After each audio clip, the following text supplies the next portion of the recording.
Penuntun Saat Teduh Sinode Gereja Kristen Jakarta, Selasa 15 September 2020, dengan tema Air Hidup yang Mengalir, dari Yohanes 4 ayat 13-14, yang berkata demikian. Jawab Yesus kepadanya, "Barang siapa minum air ini, ia akan haus lagi. Tetapi barang siapa minum air yang akan kuberikan kepadanya, ia tidak akan haus untuk selama-lamanya. Sebaliknya, air yang akan kuberikan kepadanya akan menjadi mata air di dalam dirinya yang terus-menerus memancar sampai kepada hidup yang kekal."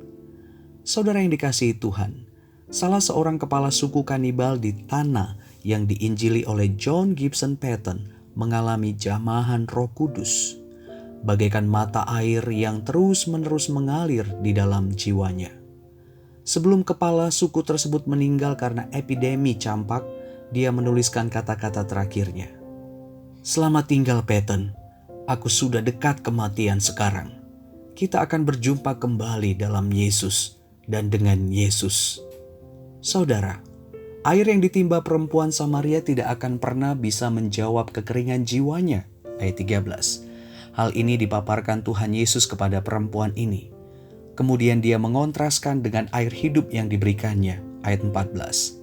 Air hidup, yaitu Roh Kudus yang diberikan, tidak akan membuat jiwa setiap orang yang menerimanya mengalami kehausan yang sampai membuatnya sangat kekeringan.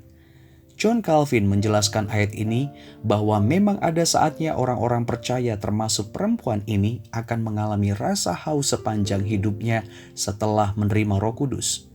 Namun mereka tidak akan pernah mengalami kekeringan sekali karena mereka tetap memiliki banyak kelembapan rohani berupa berkat-berkat rohani dari Allah yang menguatkan jiwanya.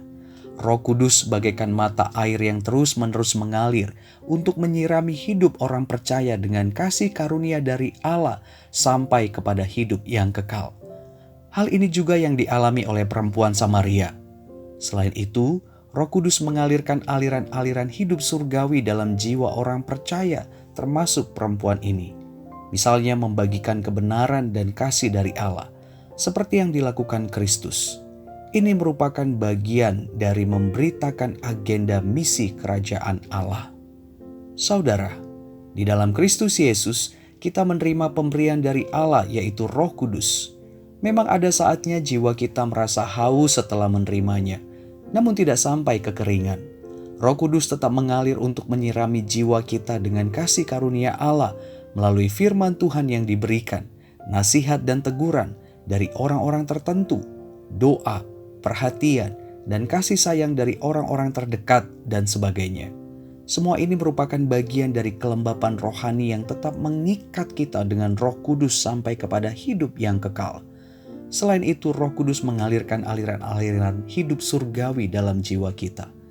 Misalnya adalah membagikan kebenaran dan kasih dari Allah kepada sesama kita. Ini adalah bagian dari kita memberitakan agenda misi kerajaan Allah.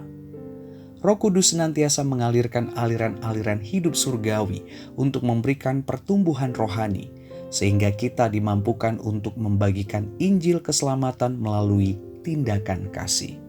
Tuhan Yesus memberkati.